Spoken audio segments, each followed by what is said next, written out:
Raro, aquí.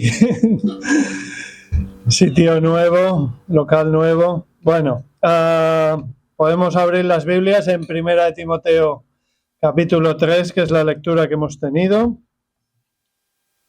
Y va a ser nuestro texto en esta mañana, 1 Timoteo capítulo 3.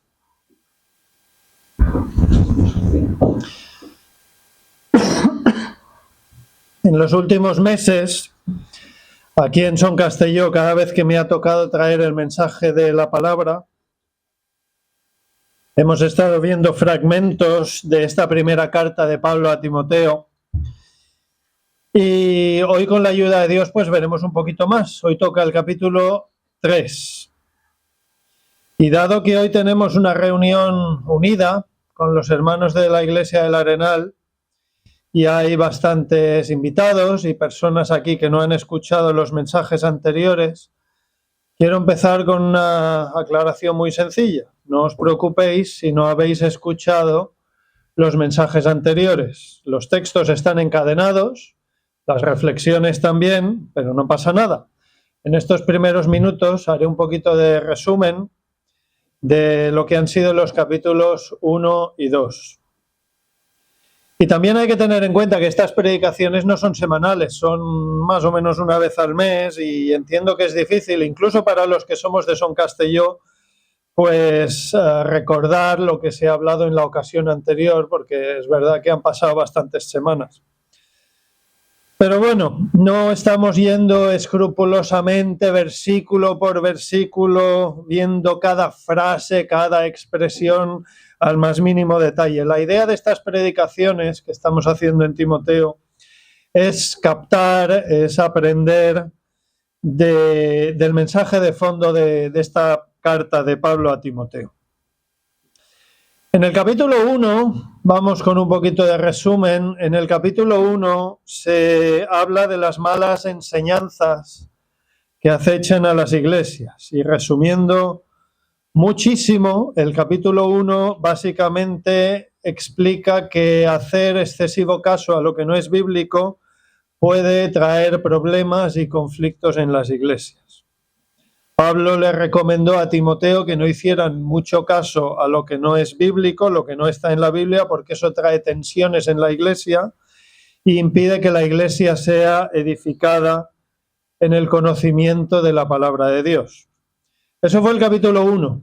Y el capítulo 2, el apóstol Pablo explica que los cristianos deben orar para que exista una cierta libertad política, una libertad social en la que se pueda vivir la fe, en la que uno pueda vivir su fe abiertamente, tranquilamente, hablando del Evangelio sin excesivos problemas ni persecución.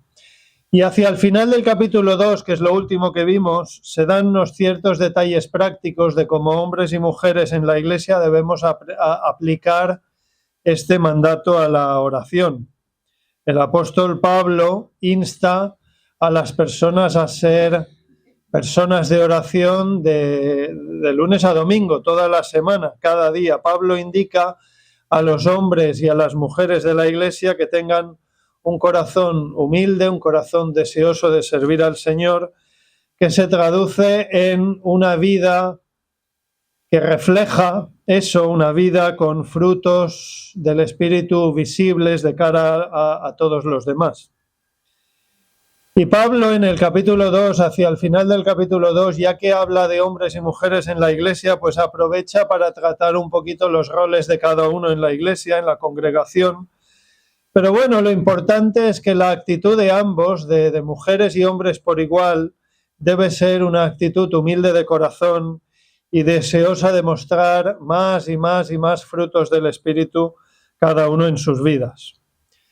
El capítulo 2 no va, aunque aparentemente algunos puedan pensar que va de hombres y mujeres en la iglesia, ese no es el tema principal. El tema principal del capítulo 2 es la oración, y va de oraciones por parte de creyentes con un corazón humilde, deseosos de ver avanzar el reino de Dios en sus vidas, en sus familias, en sus iglesias y en este mundo en general.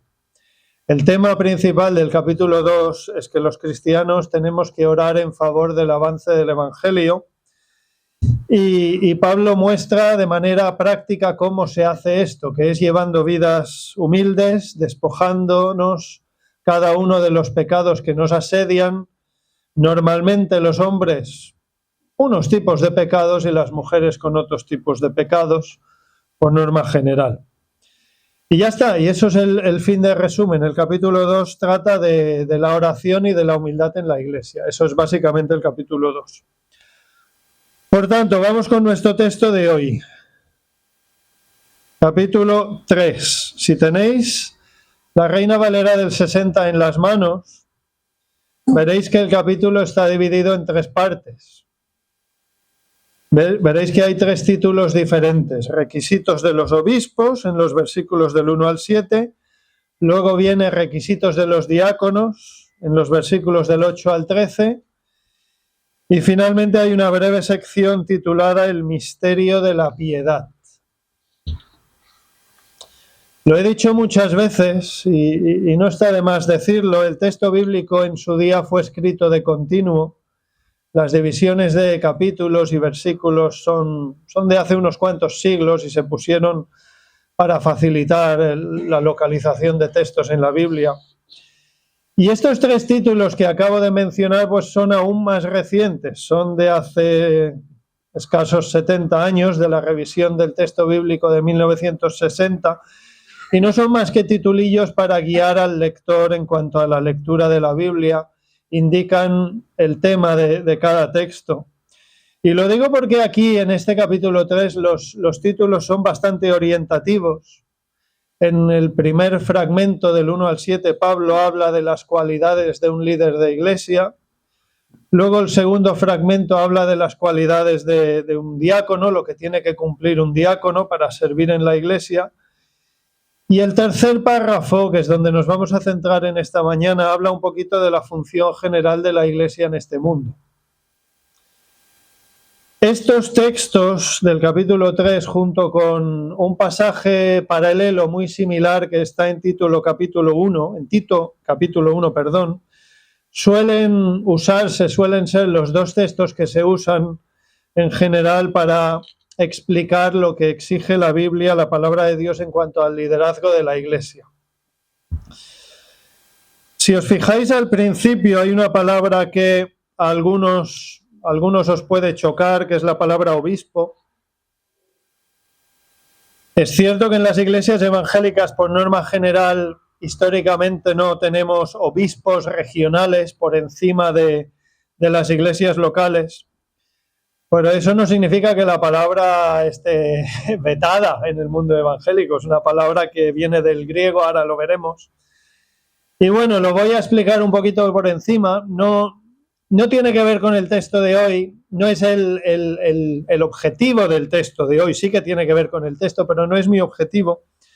Pero sí que quiero decir una cosa para que quede claro, que la Biblia muestra que las 3 palabras, pastor, obispo y anciano, indican una misma figura dentro de la iglesia. Son 3 formas, son 3 palabras para definir a la misma persona.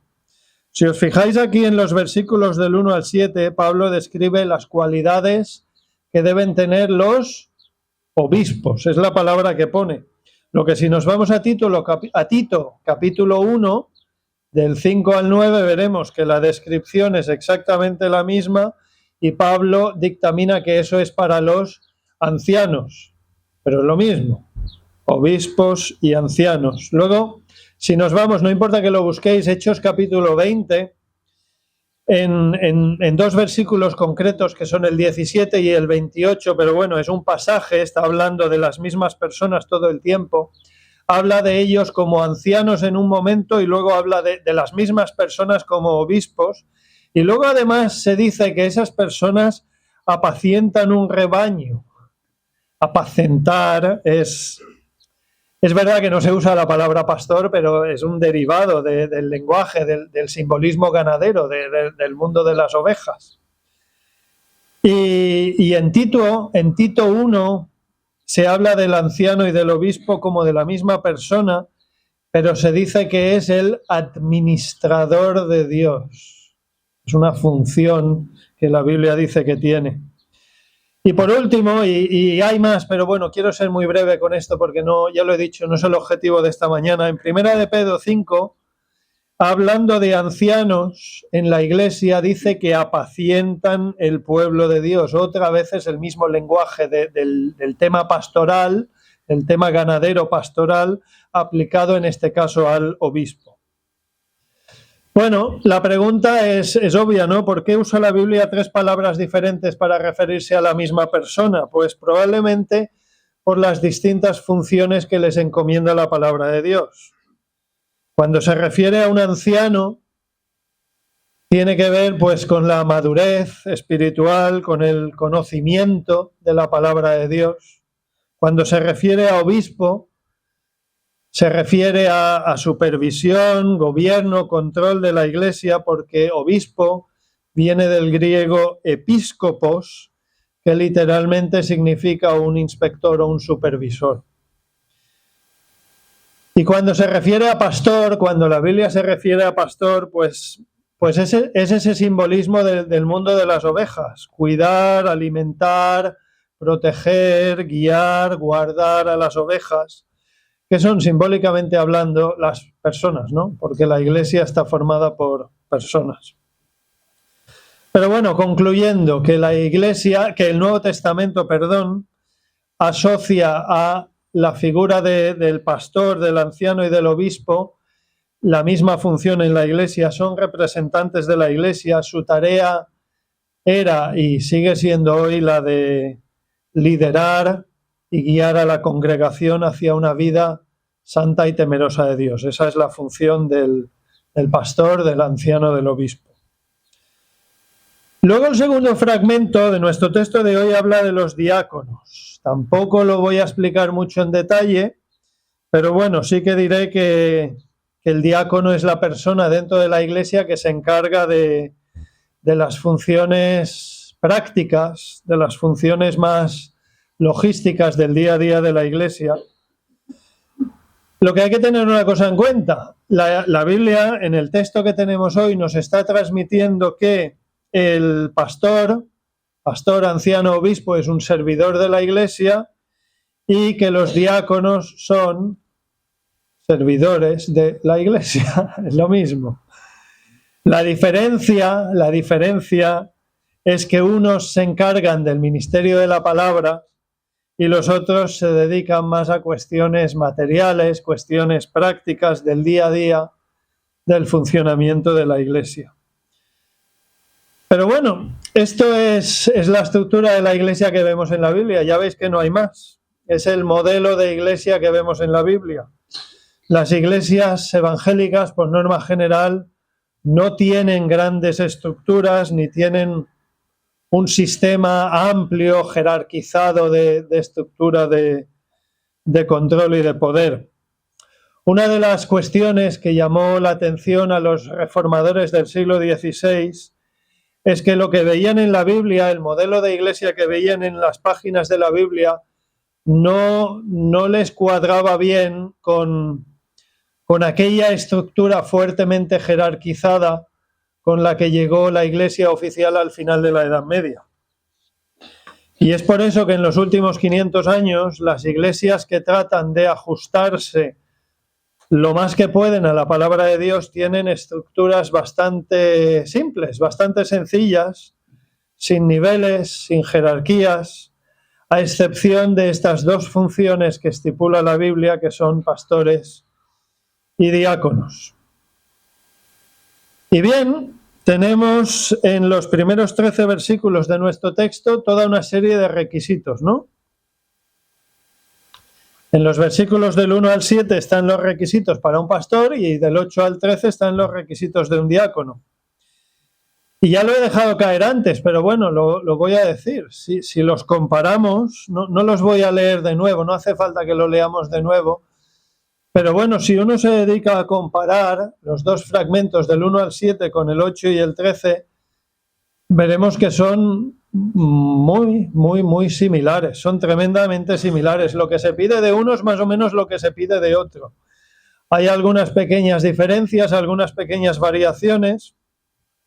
No lo vamos a ver en detalle, pero sí que hay una cuestión que marca la diferencia y está en el versículo 2, ya lo he dejado caer antes, que es la aptitud para enseñar. El pastor sí que debe tener una cierta aptitud para enseñar, para explicar la palabra de Dios. Por eso se establece en el versículo 6, si os queréis fijar en el 6, con toda la lógica del mundo, que el pastor debe tener un cierto bagaje, una cierta experiencia en la vida cristiana, pues porque es lo más lógico. El pastor debe tener un conocimiento medianamente aceptable de lo que es la palabra de Dios. Y si nos centramos en el texto de los diáconos, sí que me quiero parar un momentito en el versículo 8, porque hay algo que a lo mejor no se entiende muy bien del versículo 8. Os fijáis en los requisitos, a la mitad del versículo 8 pone sin doblez. Sin doblez en la Reina Valera del 60. Esto sí que lo quiero explicar un poquito porque se puede malinterpretar y me gustaría aclararlo un poco. La traducción de la palabra griega al castellano puede llevar un poquito de confusión.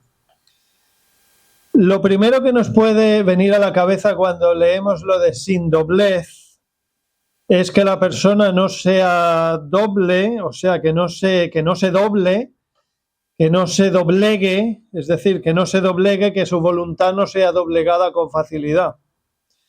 En otras palabras, podríamos plantearnos que el texto lo que está diciendo es que el diácono tiene que ser una persona íntegra, que no se le pueda doblegar, por ejemplo, con presión o con un soborno.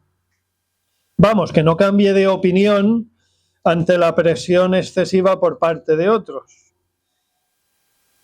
Y ya que es algo bíblico, ya que es algo coherente, porque sí, esto de ser íntegro, pues sí, nos parece muy coherente y muy bíblico, podría ser lo que entenderíamos en este versículo 8. Lo que pasa que el griego no se traduce exactamente así.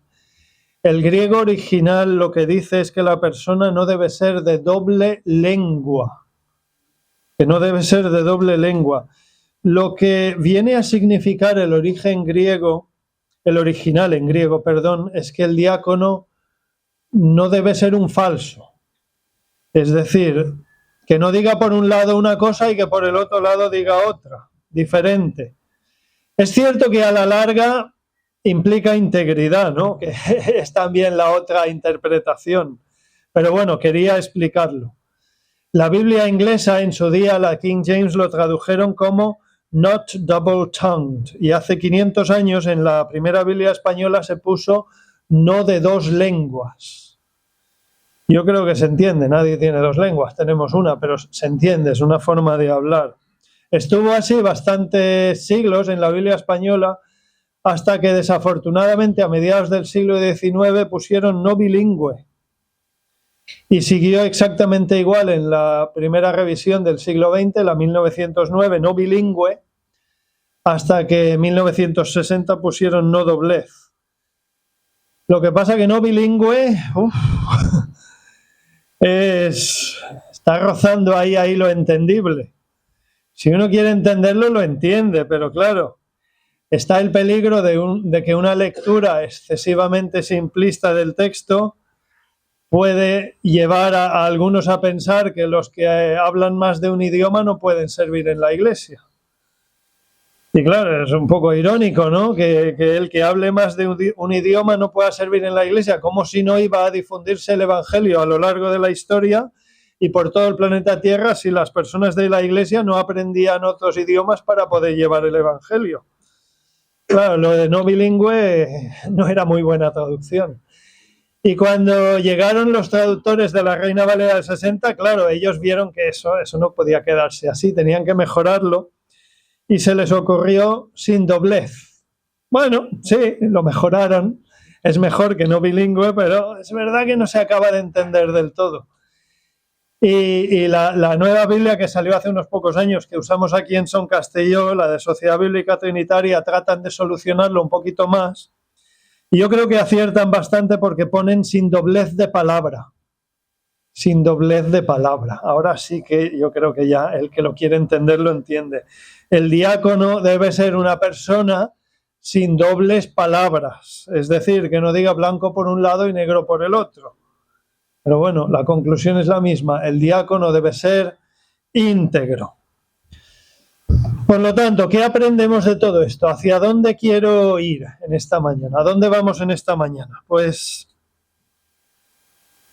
¿qué hemos visto hasta ahora? Pues requisitos de diáconos y de pastores, ¿no? De ancianos, de obispos, que es lo mismo.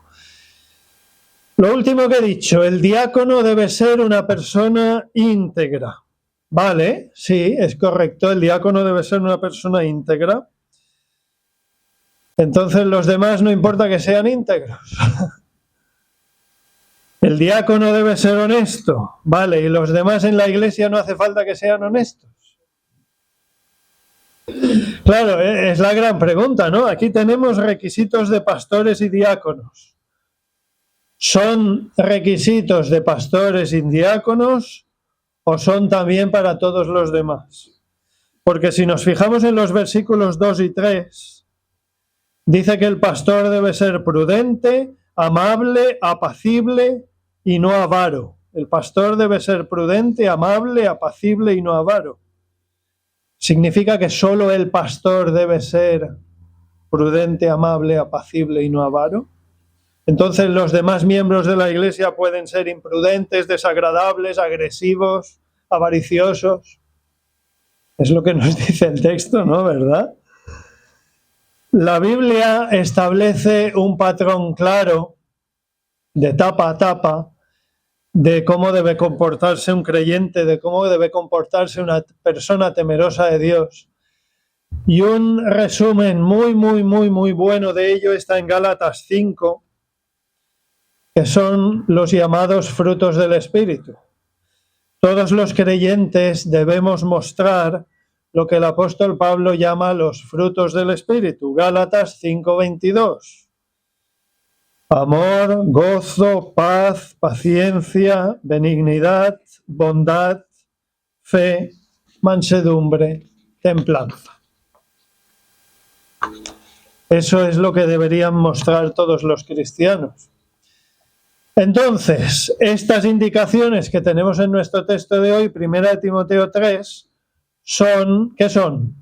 Son una guía, son una hoja de ruta, como se llama hoy en día, lenguaje actual.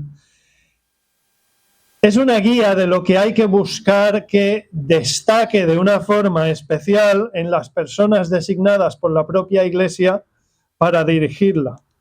Porque toda esta carta de Pablo a Timoteo, desde el capítulo 1 hasta el 3 en el que estamos, bueno, y sigue el 4, el 5 y el 6, contiene indicaciones que van todas en la misma línea de cómo debe organizarse la Iglesia, cómo debe comportarse la Iglesia.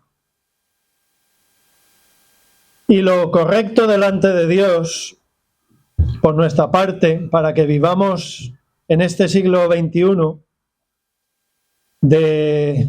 de modo que a Dios le agrada, es aplicar todo lo que leemos en esta carta a nuestro comportamiento como cristianos individuales y como iglesia. Porque el capítulo 2, el mandato de la oración del capítulo 2 es para la iglesia según este texto, pero claro, se aplica a cada persona de forma individual, evidentemente. Y estos requisitos del capítulo 3, de persona dócil y humilde y temerosa de Dios del capítulo 3, ¿qué deberían ser? Deberían ser un espejo. Todo lo que hemos leído esta mañana debería ser un espejo en el que nos mirásemos todos a ver dónde, en cuál de estos requisitos cada uno de nosotros podemos mejorar.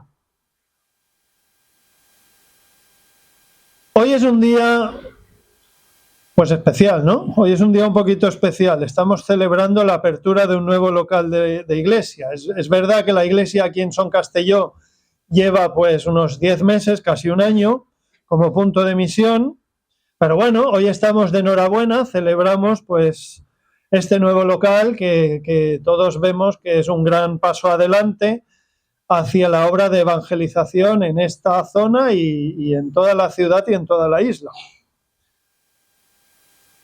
Vale, entonces, ¿cuál es la pregunta? La pregunta es ¿qué quiere Dios de nosotros? ¿Qué quiere Dios de ti? Tú has venido aquí en esta mañana, estás aquí sentado, ¿qué quiere Dios de ti en esta mañana? Es la pregunta que debemos hacernos y es la pregunta que tú debes hacerte. ¿Qué quiere el Señor de ti en esta mañana? Porque vemos aquí una serie de características en los versículos del 1 al 13 y cuando lo leemos, pues yo el primero, pero bueno, todos vemos ahí donde podemos mejorar, ¿no? Vemos puntos en los que, aquí puedo mejorar en esto. Y ¿cómo?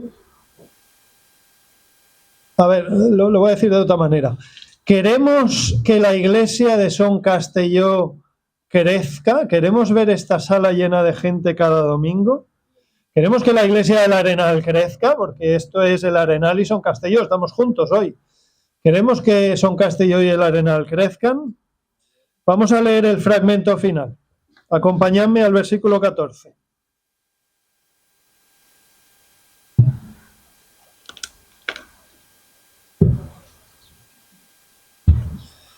Esto te escribo esperando ir pronto a ti, y si tardo, para que sepas cómo debes conducirte en la casa de Dios, que es la iglesia del Dios vivo, columna y sostén de la verdad.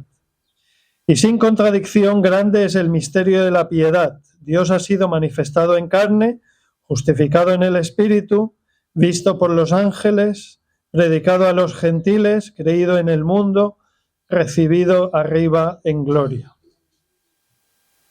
Vale, vuelvo a hacer las mismas preguntas de antes. ¿Cómo debemos conducirnos en la casa de Dios? ¿Cómo debemos ser los cristianos? Pues la respuesta a esto la tenemos en los versículos 14 y 15, que nos dicen que los cristianos debemos ser todo lo anterior. Dice Pablo, fijaos en el 14, dice, esto te escribo. Es decir, todo lo que he escrito. Capítulos 1, 2 y 3. Todo esto te escribo, o sea, todo esto que he escrito hasta ahora se refiere a todo lo que ha escrito Pablo hasta ahora. ¿Queremos que la iglesia de Son Castelló crezca? ¿Queremos que el Arenal crezca? ¿Queremos tener una iglesia agradable a los ojos de Dios? Pues la respuesta es que debemos aplicarnos cada uno de nosotros las indicaciones del apóstol Pablo de esta carta. En el capítulo 1, Pablo insta a no hacer excesivo caso a lo que no es bíblico, y en el capítulo 2, Pablo manda a los creyentes a ser personas de oración. Y ahora en el capítulo 3, Pablo muestra en qué áreas deben destacar los cristianos. Y es para que reflexionemos, ¿no? En qué áreas de los versículos del 1 al 13 podemos mejorar. Perdón, fijaos en el 15, fijaos en el versículo 15.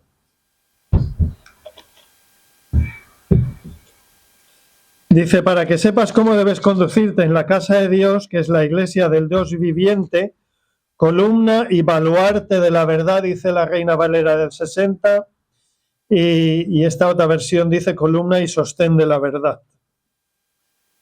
Habla de la casa de Dios. La casa de Dios es la iglesia, una casa que implica familia, ¿no?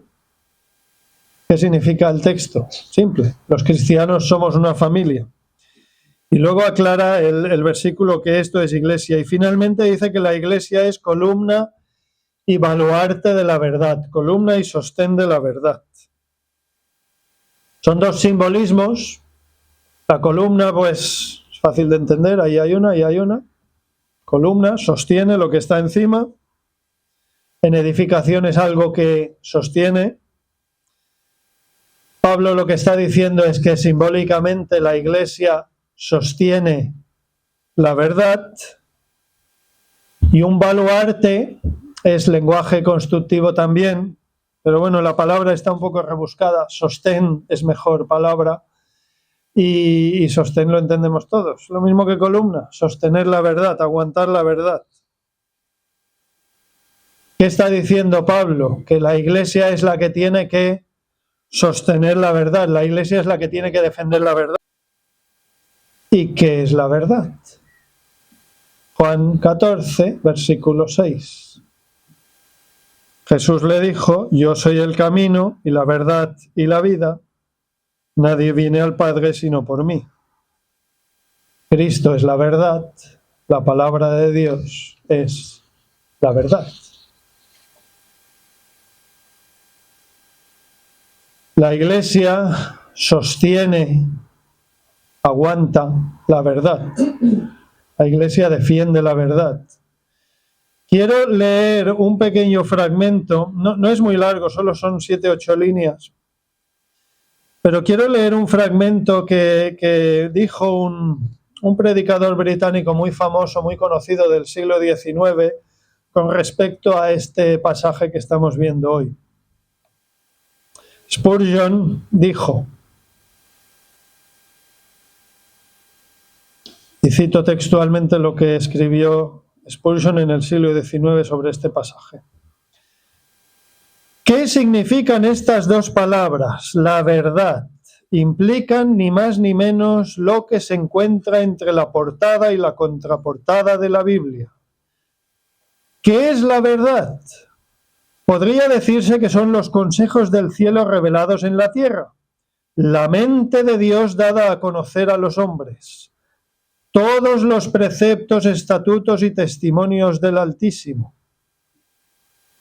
En mi caso, podría orientar nuestro pensamiento hacia la persona de Cristo, su cumplimiento de la ley, su muerte, su resurrección y su ascensión, y hacer que recordemos que el Evangelio escrito por los 4 evangelistas es la verdad de Dios. O, una vez más, podría referirme al testimonio del Espíritu Santo, a esa convicción que Él pone en el corazón del creyente y a la enseñanza mediante la cual capacita a los herederos de la gloria desde el momento de la conversión hasta la reunión final en la congregación celestial. Y afirmar que todo el testimonio del Espíritu Santo es la verdad. Esto fue escrito hace unos 150 años, me ha parecido muy bueno porque es una buena forma de resumir lo que es la verdad. La verdad es la Biblia de tapa a tapa, de la portada a la contraportada. Eso es la verdad, no hay más verdad. La verdad es Dios, la verdad es Cristo, la verdad es la palabra de Dios. Y la misión de la Iglesia es sostener la verdad, defender la verdad, dar a conocer la verdad, difundir la verdad. Dicho de otra manera, la Iglesia debe ser un punto de luz en este mundo. La misión de la Iglesia es dar a conocer el Evangelio del Señor Jesucristo. La Iglesia de Son Castelló, que es lo que estamos celebrando hoy con esta inauguración, debe ser columna y sostén de la verdad. Naturalmente la Iglesia del Arenal también y las demás también. Pero bueno, hoy es un día especial y toca hablar de Son Castelló. ¿Cómo lo hace la Iglesia para ser columna y sostén de la verdad? Pues ya lo he dicho, aplicando todo lo dicho por Pablo en los capítulos 1, 2 y 3 de esta carta. O sea, todo lo que hemos hablado en esta mañana, en todo lo que llevo hablando. Para que la Iglesia sea columna y sostén de la verdad, debe ceñirse a rajatabla a la palabra de Dios. Esto es muy importante. Para que la Iglesia sea sostén de la verdad, tiene que ceñirse estrictamente y a rajatabla a la palabra de Dios. Y recordemos que la Iglesia no es el edificio, no son las paredes, no es el cemento, las baldosas y los cristales. La Iglesia son las personas. ¿Cómo acaba nuestro texto de hoy? Versículo 16. E indiscutiblemente grande es el misterio de la piedad. Dios fue manifestado en carne, justificado en el Espíritu, visto de los ángeles, predicado a los gentiles, creído en el mundo, recibido arriba en gloria. El misterio de la piedad, es así como empieza la frase. No lo voy a explicar en detalle porque es un poco complejo, pero básicamente diré que es el Evangelio. El Evangelio es todo lo siguiente. Dios fue manifestado en carne, justificado en el Espíritu. Eso es el Evangelio. Hoy celebramos la apertura de este nuevo local, pero hoy se da la circunstancia de que el mundo celebra, por tradición, lo que llamamos el Domingo de Pascua.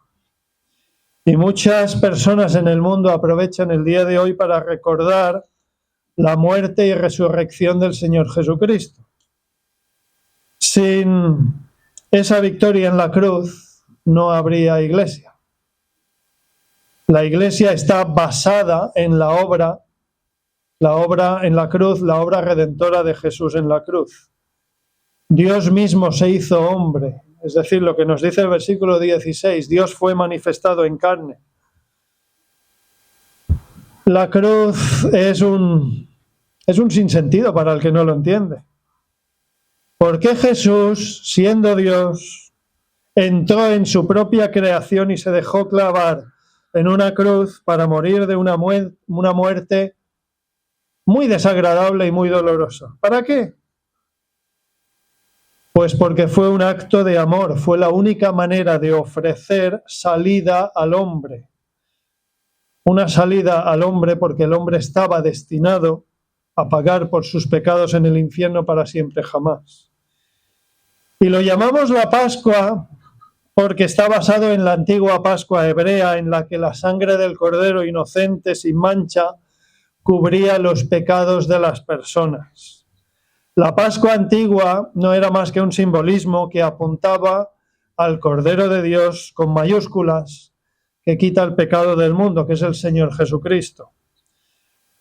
Jesús, que no tuvo pecado, fue el justo que murió por los injustos, una vez y para siempre, sin necesidad de repetición, para que tú y yo, pecadores, todos somos pecadores, para que tú y yo tuviésemos una oportunidad de escapar de la condenación del infierno por causa de nuestros pecados. Si tú miras a la cruz y crees para salvación, hay perdón para tus pecados y salvación para tu alma una vez que finalices los pocos años que Dios te da en esta tierra. ¿Y por qué digo pocos? Pues porque son pocos. Santiago 4:14 dice que es vuestra vida, ciertamente es neblina que se aparece por un poco de tiempo y luego se desvanece.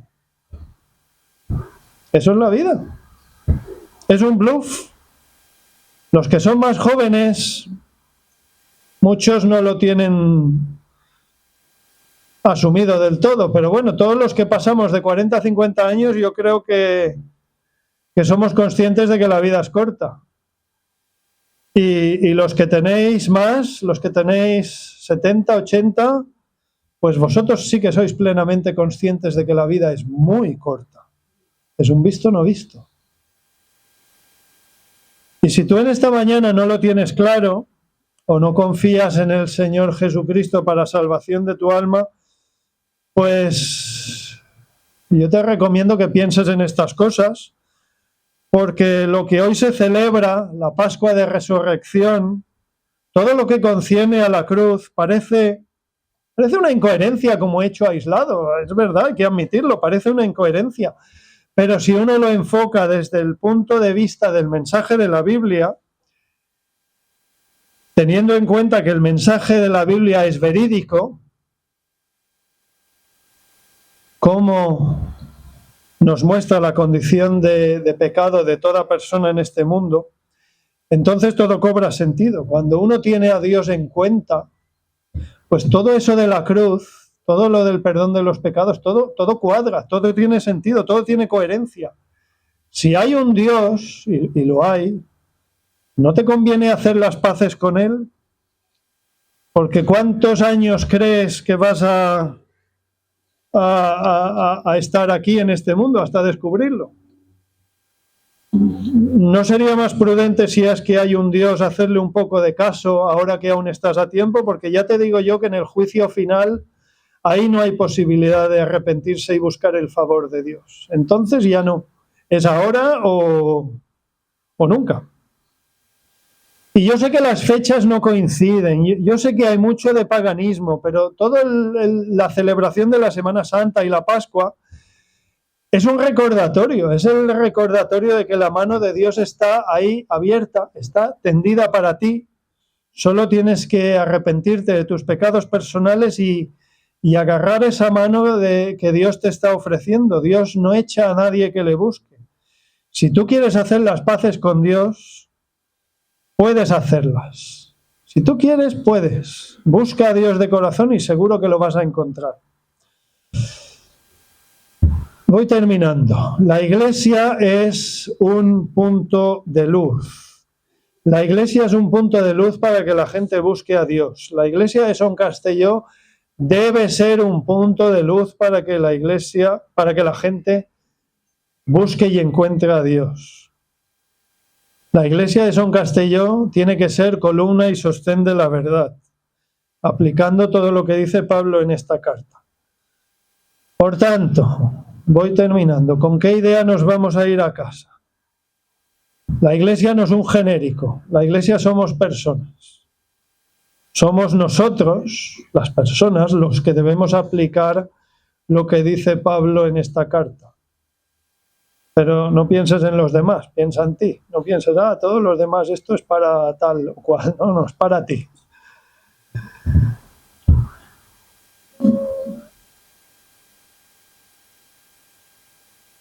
¿Tú te esfuerzas en ser columna y sostén de la verdad?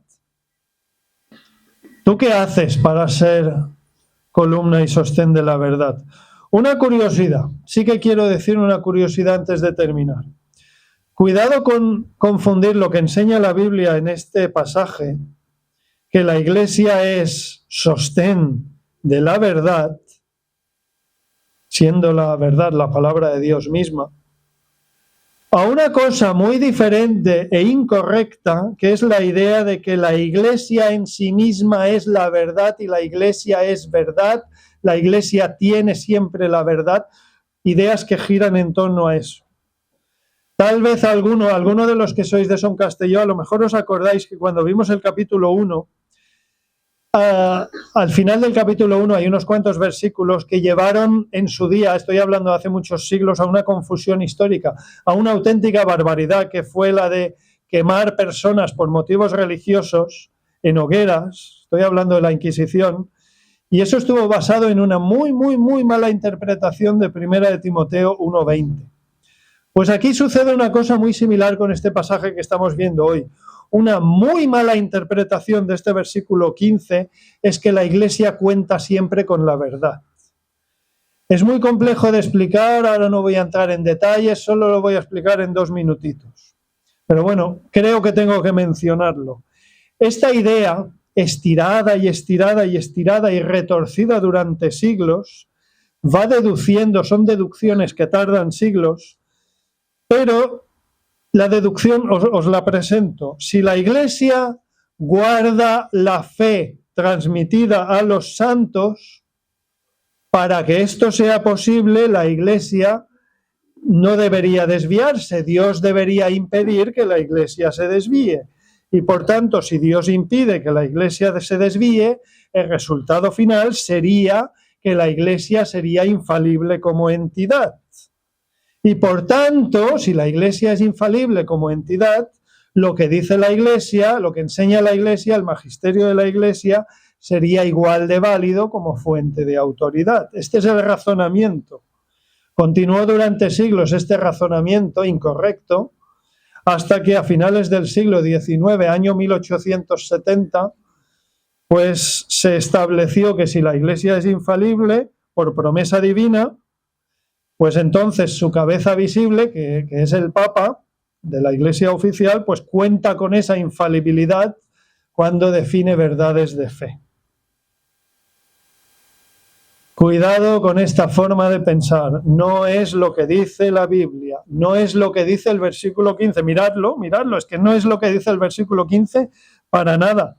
La Iglesia en ningún momento determina que una persona o que un conjunto de personas o iglesia cuente siempre con la verdad absoluta. No lo dice la Biblia en ningún sitio. La iglesia no cuenta con la verdad absoluta. La única verdad absoluta es Dios en sí mismo. Lo único infalible es lo que surge de la boca de Dios, y lo que surge de la mismísima boca de Dios es la palabra de Dios, que es la Biblia. Por eso las iglesias evangélicas nos adherimos al principio de sola escritura, porque es lo único que es inerrante, es lo único que es infalible, porque es la palabra de Dios. Perdón por el inciso, pero creía conveniente hacerlo. Vale, últimos 3 o 4 minutos y termino. ¿Con qué idea nos vamos a casa? ¿Con qué idea nos vamos a ir a casa? Que el texto de hoy tenía una serie de cualidades para pastores y diáconos, que es bueno que los busquemos todos. Sí, que la iglesia tiene la misión de guardar la verdad de la palabra de Dios y difundirla. Sí, pero esto es conocimiento teórico. Todo lo que he dicho, cómo afecta a tu vida, cómo va a afectar a tu vida cuando salgas de aquí, cómo va a afectar a tu vida en esta tarde y mañana lunes. Si tú eres parte de esta iglesia, de Son Castelló, del Arenal, ¿qué puedes hacer tú para avanzar el reino de Dios? Pues te lo voy a decir, puedes aplicar a tu vida 1 de Timoteo, capítulos 1, 2 y 3, lo que hemos visto y leído hasta ahora, toda la Biblia, pero me refiero a lo que estamos viendo. En el capítulo 1, Pablo, lo he dicho antes, insta a no hacer excesivo caso, a no perder el tiempo valioso de tu vida en lo que no edifica, en lo que no es bíblico. Y en el capítulo 2, Pablo insta a orar con mucha frecuencia, a trabajar cada uno para ser personas de oración, personas humildes, personas tranquilas, personas apacibles. Y ahora en el capítulo 3, Pablo nos da más indicaciones para que aprendamos a cómo debe ser nuestro comportamiento diario. Por tanto, pregunta, la pelota está en tu tejado, ¿cómo lo vas a hacer? Si tú, desde mañana lunes hasta el sábado, dedicas mucho tiempo al móvil, a la tele, al trabajo, a estudiar, al deporte, a 1000 cosas más, y solo eres cristiano de fachada el domingo, pues poca columna y sostén de la verdad vas a ser. Lo importante es lo que refleja tu día a día, fuera de la iglesia, porque el resultado de eso sí que se verá aquí en la iglesia. Piensa en todo esto. A lo mejor puedes, si queréis, en YouTube están las 4 predicaciones anteriores a esta de Timoteo, las puedes escuchar si quieres. Pero lo importante es que establezcas cambios en tu vida que agradan a Dios. Y en estos 3 primeros capítulos de Timoteo hay muchas indicaciones, muchos cambios que puedes hacer en tu vida. ¿Tú quieres cambiar cosas en tu vida para agradar a Dios? ¿Tú quieres? No hace falta que contestéis en voz alta. ¿Qué decía el versículo 1 de nuestro texto? Fijaos en el versículo 1. El principio de nuestro capítulo 3 de hoy. Dice: palabra fiel, si alguno anhela obispado, buena obra desea. Vale. ¿Qué empieza diciendo Pablo? Pablo habla de que anhelar obispado, ¿qué significa? Desear servir a Dios. Pablo empieza este capítulo hablando de los que quieren servir a Dios. ¿Tú deseas servir al Señor? Y ya lo he dicho, no hace falta que contestes en voz alta, pero bueno, piensa la respuesta por lo menos. Si tu respuesta es que sí, ¿tu vida de lunes a sábado refleja eso? ¿Dedicas tiempo a leer la Biblia y a orar todos los días? Y mi consejo es sencillo, es muy sencillo. Por favor, quedaos con esta frase. Mi consejo en esta mañana, el consejo de la Biblia, es que dediques tiempo de servicio al Señor. Es tiempo bien invertido, es un tesoro en el cielo. ¿Tú deseas servir al Señor? Pues ponlo en oración. Lo ponemos todos en oración y que Dios nos ayude a cada uno de nosotros a servirle mejor en nuestras vidas. Amén.